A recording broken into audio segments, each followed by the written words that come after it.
Hello folks, welcome to Canal Channel Jose. Today we're going to show you why your fan on the cabin doesn't work, or why the heater or AC fan don't work on your cabin on your Toyota. So for that we're going to show you a few components that can cause that other than the fan, and we're going to show you where the relay and the fuse is located on this car for this fan, so you can troubleshoot it before you take it to electrical shop, so they charge you a lot of money for it when it can be a simple fix that you can repair at home.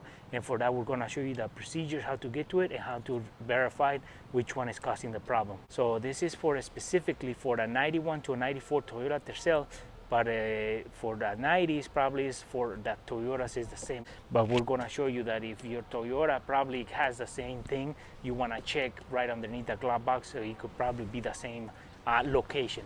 So this is for the 91 to 94 Toyota Tercel, and with that said, let's get started.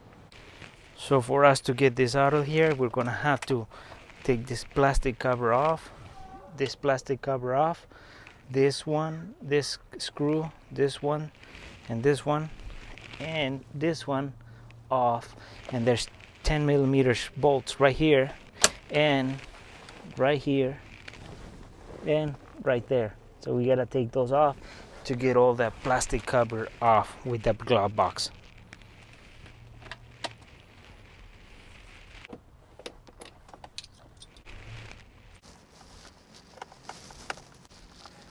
And these are the 3 screws that hold the bottom of the glove box into the frame. So we took 1, 2, 3 off.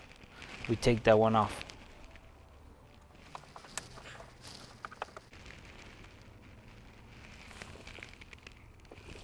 Now we have to remove 4 10 millimeters. One right there, that one right there, the one in the bottom, and that one over there.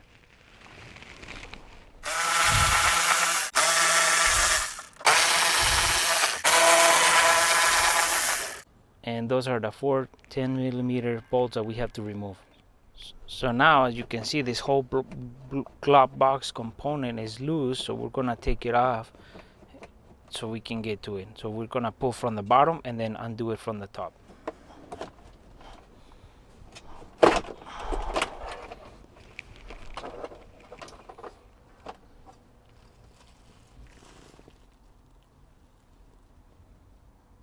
So as we're looking at the dash, and this is where the glove box used to be, right here, and this is where it will latch to the frame of the dash.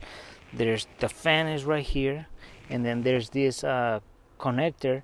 This black piece is the resistance, and we're gonna show you what we mean by a couple problems that can occur when the fan doesn't work. So we're gonna show you that once we unplug this, the fan won't work. Once we take the relay off, which is right there, it won't work. And then the fuse is right there, 30 amp fuse for the fan. Once we take that out, it won't work. So one of those 3 is bad, it won't work. So fan won't work if the relay is bad, if the fuse is bad, or it will probably just work in one speed if the resistance is bad, and this is the resistance. And we're gonna try all those scenarios to show you. So at this point, the fan is working.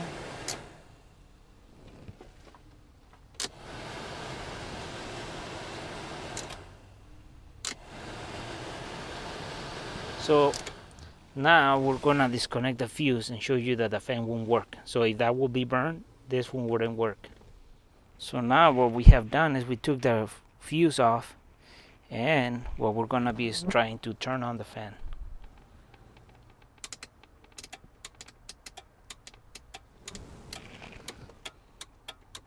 That activates, but there's no fan working. So without the fuse, the relay kicks in first, and then the fuse sends power to the fan. So if the fuse is blown, it won't work.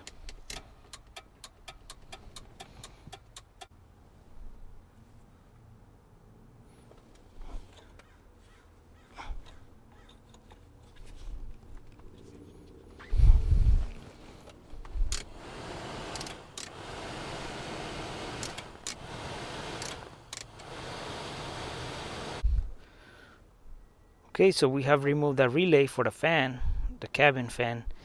Then we put the fuse back in, so we're gonna try and turn on the fan and see if it works. So if it doesn't work, that means that if this would be bad, that wouldn't activate the fan, and if the fuse was good as well. So this would be one reason why it wouldn't work before we start getting into the fan.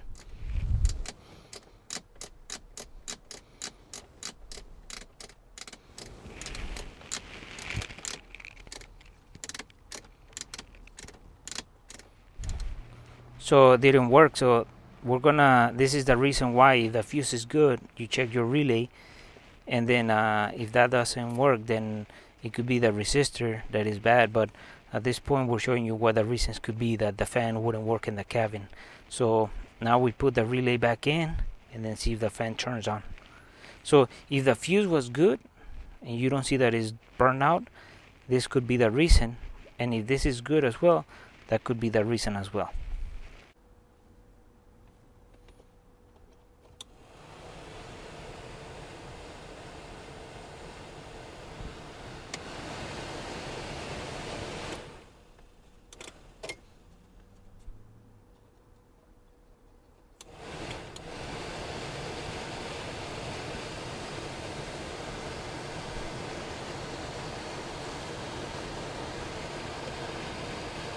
If those two were good, the relay in that, if this fan was working on only one speed, this would be the reason why it wouldn't work. So we're gonna, this resistance is screw into the air path, so it will cool down itself as well as the fan works, because that creates heat. So by bolting it on into the air duct, the resistance will cool itself down, and we're gonna take it apart so you can see what we mean by how it looks as well. So we're gonna unplug it and see if the fan turns on. Okay folks, so we have disconnected our resistance, and we're gonna see if the fan turns on with that disconnected. So the 1, 2, 3 speed doesn't work, but what about if we put it to max? Then the fan kicks in.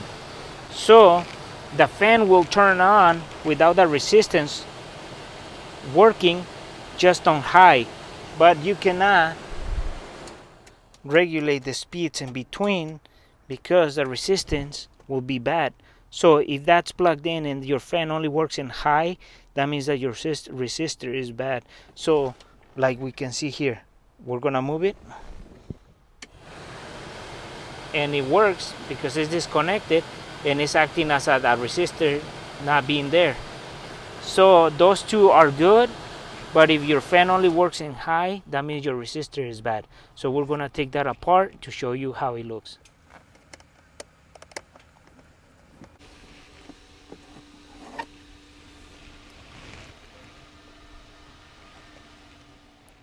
So if your fan is only working in one speed, or there's a speed that is not working on your fan, this is probably what's causing us this resistance. And what this does, this is ceramic, so it creates heat inside, and for this to get rid of the heat, it has been installed in the air duct, so as air goes through it cools it down, because this is creating heat as it creates the resistance for lowering the speed on the fan. So all you do is you just bolt it down with the the 2 screws. You put it one on top and one on the bottom, and then you just plug it in, and it just comes straight out and it goes straight in. So this is the resistance, and it's located right there as we're looking at the dash.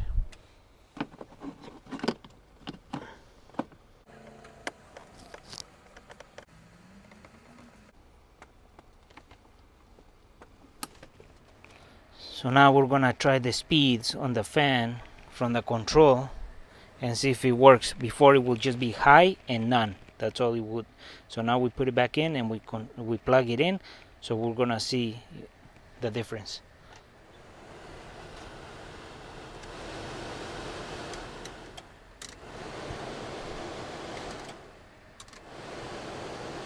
So folks, this is where the components for the fan are located: the resistance, the fan relay, and the fan fuse right there.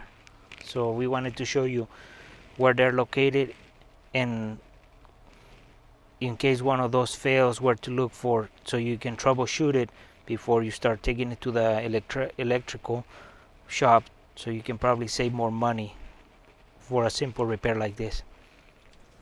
And now we suppose that we replace the relay or the fuse, and we have extras. So if we done that, we put our glove box back in, so everything's back to normal.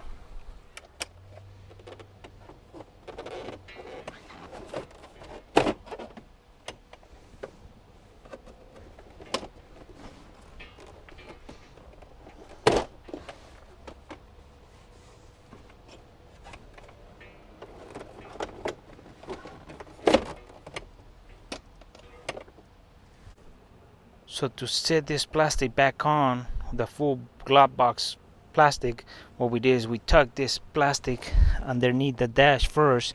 So we tuck it in, and then we push the bottom inwards, so everything will sit. This has to come through this opening here, so that has to guide through here.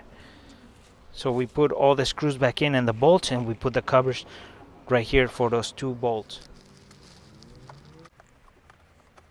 So while you're putting this, just put in your bolts and your screws, and don't tighten any of them. Just set them and screw them a little bit. So once they all go in, then you start tightening it down, because if you tighten 2 bolts, that's gonna probably keep the whole plastic from lining up, and you're gonna have to loosen them up again so you can push the other ones and guide them in. So just present it and then start tightening it down once you get all the bolts in and screws.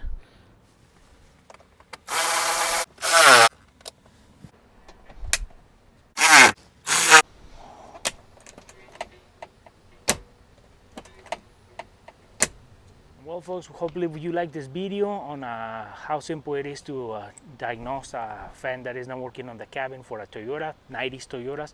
And for this was a 91 to a 94 Toyota Tercel, but you want to check if you had a Toyota that might be underneath the glove box, and that way you can diagnose it and you don't have to take it to a shop where they charge you a lot of money just for a simple fix. And hopefully you like this video. If you like it, please give us a thumbs up, share it, and we'll see you soon with more videos here on the canal El Chano Jose.